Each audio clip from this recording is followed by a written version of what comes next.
अभी बात आती है, जैसा कि आप सभी को पता है, आज की इस क्लास के अंदर हम लोग क्या करने वाले हैं। आज की इस क्लास के अंदर हम लोग चैप्टर नंबर 2 के बारे में पढ़ने वाले हैं, जिसका नाम आता है इलेक्ट्रिक पोटेंशियल एंड कैपेसिटेंस। मेरे प्यारे बच्चे, सबसे पहले मैं आप लोगों को पढ़ाऊंगा इलेक्ट्रिक पोटेंशियल के बारे में, उसके बाद आप लोगों के पास आऊंगा कैपेसिटेंस के बारे में, यानी धारिता के बारे में। इलेक्ट्रिक पोटेंशियल को हिंदी में कहते हैं स्थिर वैद्युत विभव। आप लोगों को यह चीज याद रखनी है। अब सबसे पहले मेरी बात आती है कि ये स्थिर वैद्युत विभव होता क्या है। मैंने कहा, सपोज मेरे प्यारे देवियों सज्जनों, आपके पास एक विद्युत है, एक चार्ज है। आपके पास एक चार्ज है, यानी एक विद्युत है आपके पास, और इस विद्युत को हम लोगों ने डिनोट किया है Q से। सभी को पता है मेरे प्यारे बच्चे कि इस विद्युत की वजह से आप लोगों की चारों तरफ कुछ ना कुछ इलेक्ट्रिक फील्ड निकलेगी, यानी विद्युत क्षेत्रफल निकलेगा। और मैंने कहा, मान लीजिए इस विद्युत क्षेत्रफल के अंदर मैं किसी दूरी से इसी के पास एक छोटा सा टेस्ट चार्ज लेकर आ रहा हूं, यानी एक छोटा सा बिंदु विद्युत लेकर आना चाहता हूं। मैंने कहा एक छोटा सा बिंदु विद्युत लेकर आना चाहता हूं। अब मुझे पता है ये जो मेरे पास टेस्ट चार्ज होता है, मैंने आपको ये चीज पहले ही पढ़ाई थी अपनी पहले की क्लासेस में, कि आपका जो टेस्ट चार्ज होता है मेरे प्यारे बच्चे, उस टेस्ट चार्ज का परिमाण कितना होता है, उस टेस्ट चार्ज का मैग्नीट्यूड कितना होता है, उस टेस्ट चार्ज का मैग्नीट्यूड होता है 1 कूलम। प्लस उस टेस्ट चार्ज को आमतौर पर, जाहिर तौर पर हम किस तरह का आवेश मानते हैं, हम कहते हैं कि वो मेरे पास पॉजिटिव नेचर का होता है, यानी प्लस नेचर का हम टेस्ट चार्ज मान के चलते हैं।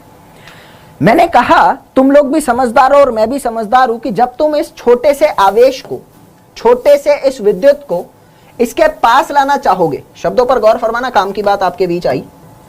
जब तुम इस छोटे से विद्युत को इसके पास लाना चाहोगे तो इसके क्षेत्रफल में घुसने के बाद इस विद्युत पर बाहर की तरफ एक फोर्स लगेगा, जिसको तुम कहते हो फोर्स ऑफ रिपल्शन। और फोर्स ऑफ रिपल्शन को हिंदी में कहते हैं प्रतिकर्षित बल।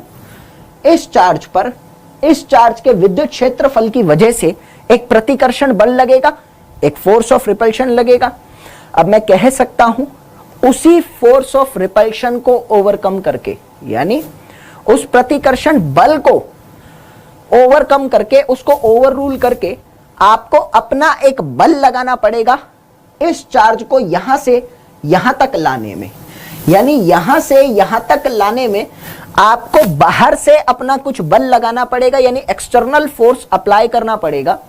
और उस एक्सटर्नल फोर्स की वजह से, मेरे शब्दों पर गौर फरमाना, काम आएगा आपके, उस एक्सटर्नल फोर्स की वजह से जब इस चार्ज को मैं, ये मान लो A पोजीशन है, ये मान लो B पोजीशन है, इस चार्ज को A पोजीशन से B पोजीशन तक अगर मैं लाता हूं तो यहां पर मुझे कुछ सम एक्सटर्नल फोर्स अप्लाई करना पड़ेगा, यानी बाहर ये कुछ बल आपको लगाना पड़ेगा। यहां पर आप लोगों को कुछ बाह्य बल लगाना पड़ेगा, ठीक है, बाह्य बल लगाना पड़ेगा। उस बाह्य बल की वजह से जब यह चार्ज A से B की तरफ आ रहा है तो मैं कह सकता हूं इस बाह्य बल की वजह से इसके ऊपर कुछ ना कुछ वर्क डन होगा, यानी कुछ ना कुछ आप यहां पर कार्य कर रहे हो।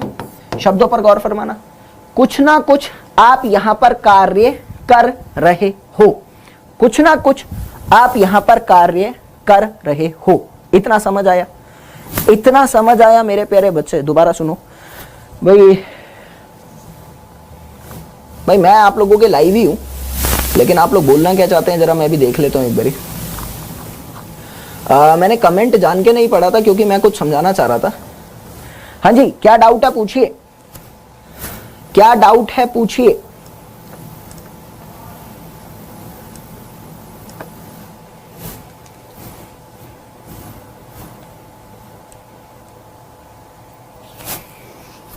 भाई मैं लाइव ही हूं, पूछिए क्या पूछना चाहते हैं जानवी आप। अभी समझते हैं मैंने कहा इतना समझ आया आप लोगों को कि आपको किसी भी चार्ज को जब दूसरे चार्ज के क्षेत्रफल में लाना होता है तो आपको अपनी तरफ से एक बाह्य बल लगाना पड़ता है। उस बाह्य बल के कारण आपके उस चार्ज पर, आपके उस विद्युत पर एक वर्क डन होता है, एक कार्य होता है। इतना समझ आ गया?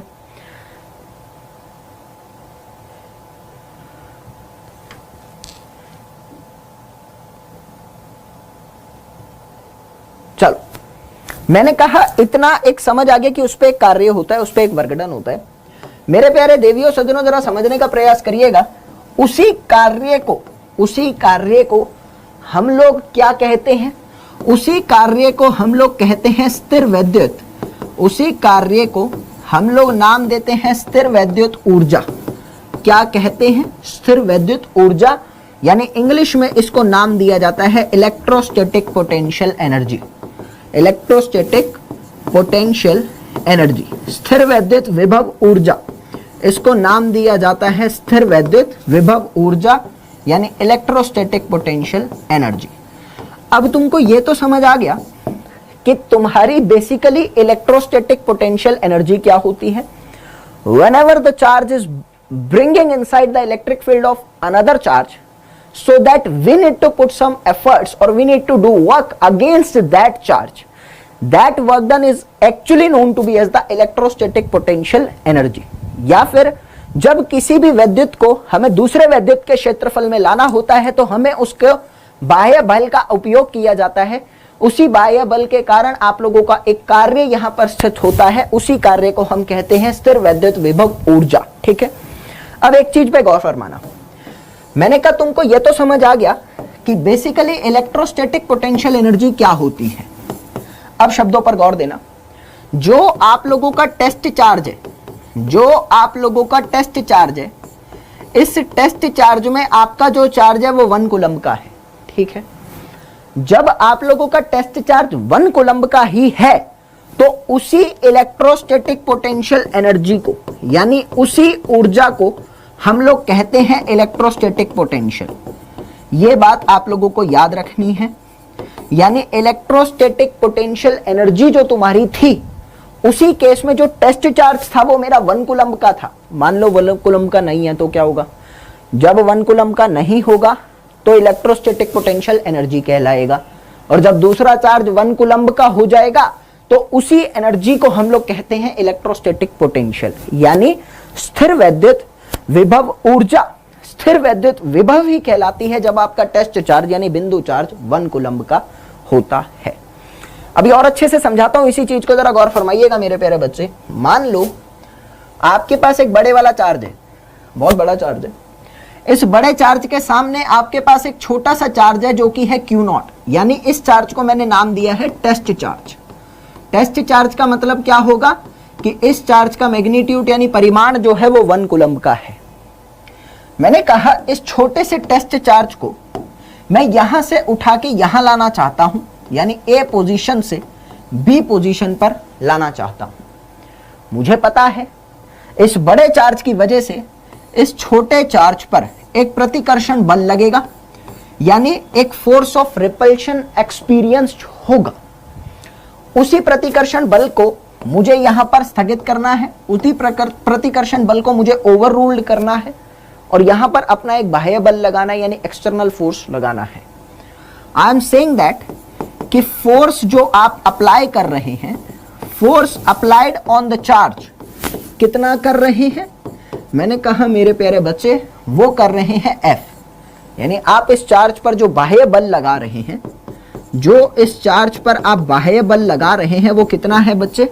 वो है F। समझना, इस चार्ज से A पोजीशन तक की दूरी का जो डिस्टेंस है उसको मैंने कहा ये है R2, और इस चार्ज से B तक की जो दूरी है वो है बेटा R1। ठीक है, यह डेरिवेशन इंपॉर्टेंट है, याद रखना। तुम्हें पता है कि यहां पर एक प्रतिकर्षण बल लग रहा है, प्रतिकर्षण बल की वजह से एक वर्क डन भी लग रहा है, एक कार्य भी हो रहा है। तुम लोगों ने बचपन की क्लास में पढ़ा होगा मेरे प्यारे बच्चे कि वर्क डन का फॉर्मूला क्या होता है, यानी किसी भी कार्य को करने का फॉर्मूला क्या होता है। मैंने कहा कार्य का जो तुम्हारा फॉर्मूला निकलता है वो फॉर्मूला बेसिकली होता है force into displacement, force into यानी बल इंटू विस्थापन, बल और विस्थापन का अदिश मल्टीप्लिकेशन, अदिश प्रोडक्ट यानी स्केलर प्रोडक्ट जो होता है वो कहलाता है। तो मैंने कहा ये है। अब बात को समझना, तुम एक जगह से दूसरी जगह आ रहे हो, तुम्हें पता है कि यहां पर जो इसकी वजह से इलेक्ट्रिक फील्ड लग रही है, वो इलेक्ट्रिक फील्ड जैसे जैसे मैं दूर होता जा रहा हूं वो कम होती जा रही है। क्यों? क्योंकि डिस्टेंस के साथ, दूरी के साथ इलेक्ट्रिक फील्ड यानी विद्युत क्षेत्रफल कम होता रहता है।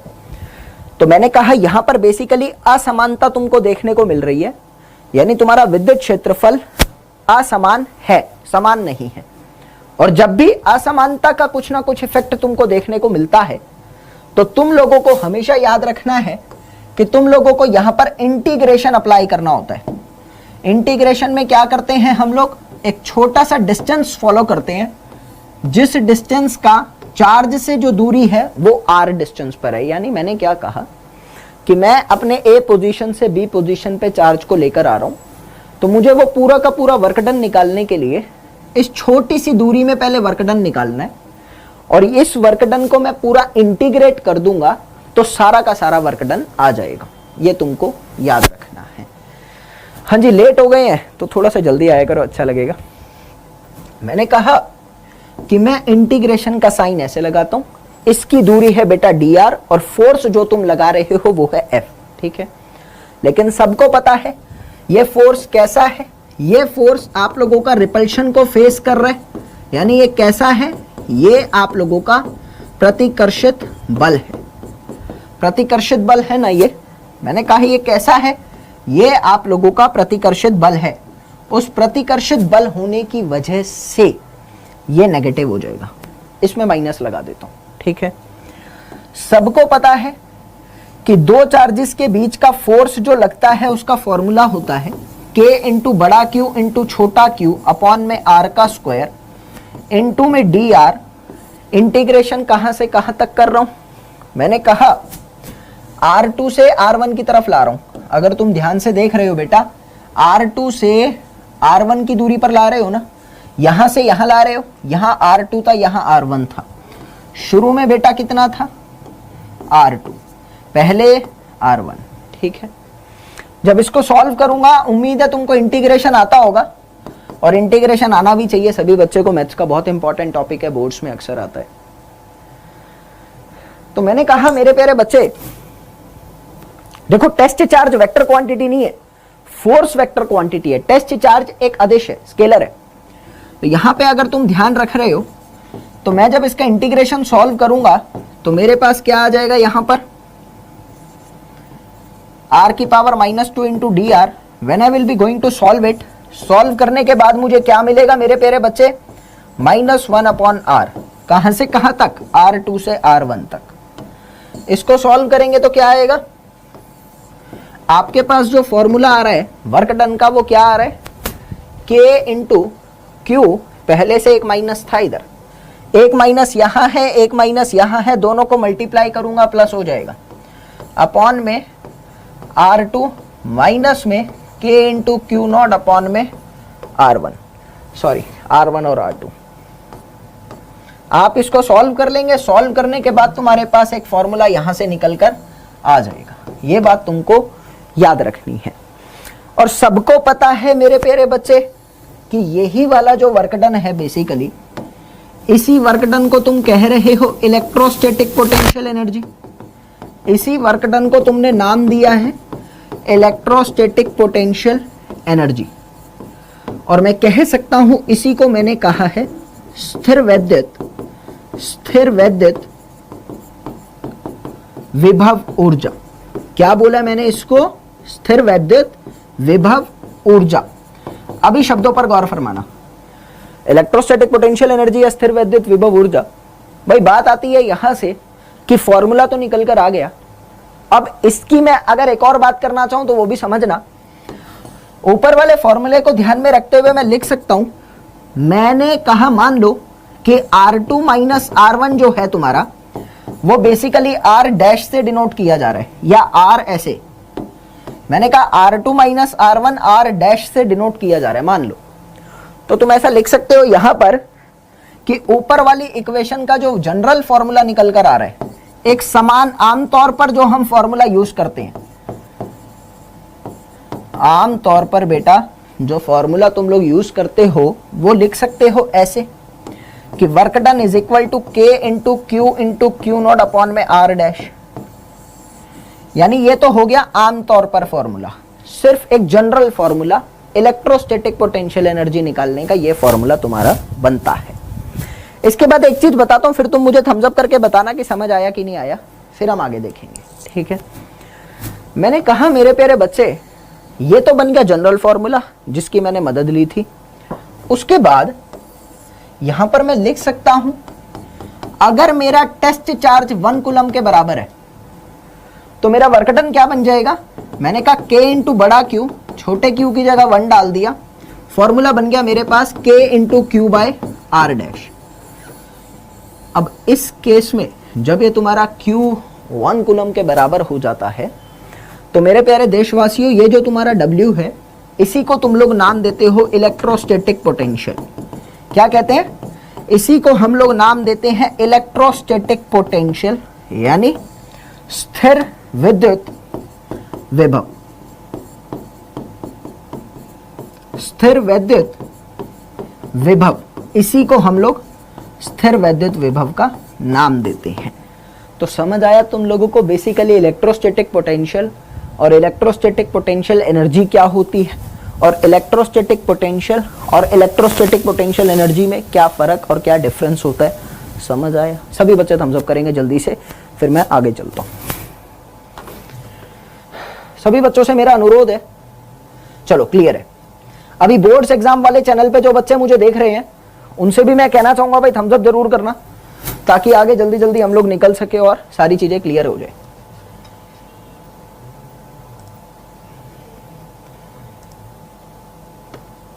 चलो थोड़ा शेयर की तरफ भी ध्यान रखा करो, ठीक है। आगे चलेंगे। अब मेरी बात आती है, मैं यहां से एक छोटा सा सेंटेंस लिख सकता हूं कि जो आप लोगों का इलेक्ट्रोस्टैटिक पोटेंशियल है, अब जरा ध्यान देना, अब मैं तुम्हें इतना लिख के नहीं दिखाऊंगा, ये बस शुरू शुरू में ही लिखा था, अब तुम्हें सारी चीजें अपने आप समझ में आती रहेंगी। 2 टर्म मैंने पढ़ाई तुमको, एक पढ़ाया इलेक्ट्रोस्टैटिक पोटेंशियल, एक पढ़ाया इलेक्ट्रोस्टैटिक पोटेंशियल एनर्जी। तो मेरे प्यारे देशवासियों जरा गौर फरमाइएगा मेरे इस कथन पर, इलेक्ट्रोस्टैटिक पोटेंशियल यानी स्थिर विद्युत विभव, और ये है स्थिर विद्युत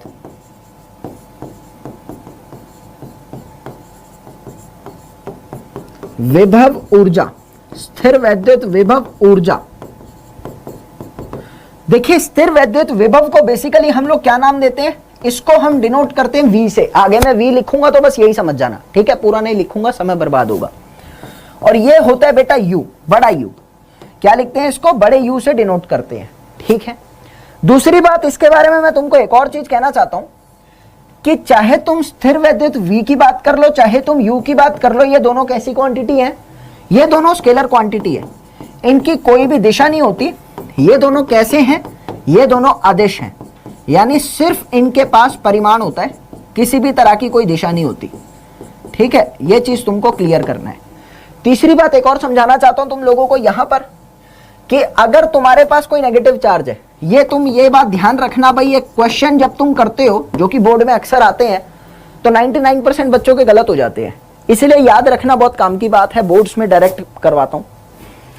अगर तुम्हारे पास कोई पॉजिटिव चार्ज है, यानी अगर तुम्हारे पास कोई पॉजिटिव विद्युत है, तो उस पॉजिटिव विद्युत के कारण तुम्हारा जो V आएगा, यानी इलेक्ट्रोस्टैटिक पोटेंशियल यानी स्थिर विद्युत विभव, उसकी बात कर रहा हूं, तो वो हमेशा पॉजिटिव आएगा, यानी पॉजिटिव चार्ज के कारण विद्युत पॉजिटिव आता है। और अगर मेरे पास कोई नेगेटिव चार्ज है तो उसके कारण जो तुम्हारा विद्युत आएगा वो भी तुम्हारा नेगेटिव आएगा, ये बात तुमको याद रखनी है, ठीक है। अभी मैंने कहा सेम चीज तुम लोग यहां पर लिख सकते हो कि अगर तुम U की बात भी करोगे तो भी सेम होगा, यानी V और U जो है वो तुम्हारे किस पे डिपेंड करते हैं, वो तुम्हारे चार्ज पर डिपेंड करते हैं। ये बात तुम लोगों को याद रखनी है, ठीक है बच्चे। चलो आगे की बात करता हूं। यहां से मैंने कहा मेरे प्यारे देवियों सज्जनों, ये पर्टिकुलर चीज का तो तुम स्क्रीनशॉट ले लो, वैसे मैं नोट्स दे भी दूंगा, लेकिन अभी के लिए तो तुम इसका स्क्रीनशॉट लो, बहुत काम की बात है कि V से क्या डिनोट होता है, U से क्या डिनोट होता है, और ये जो मैंने लास्ट में नोट्स लिखवाया इसका नोट्स का स्क्रीनशॉट लो, क्वेश्चन करोगे तो बहुत काम आएगा।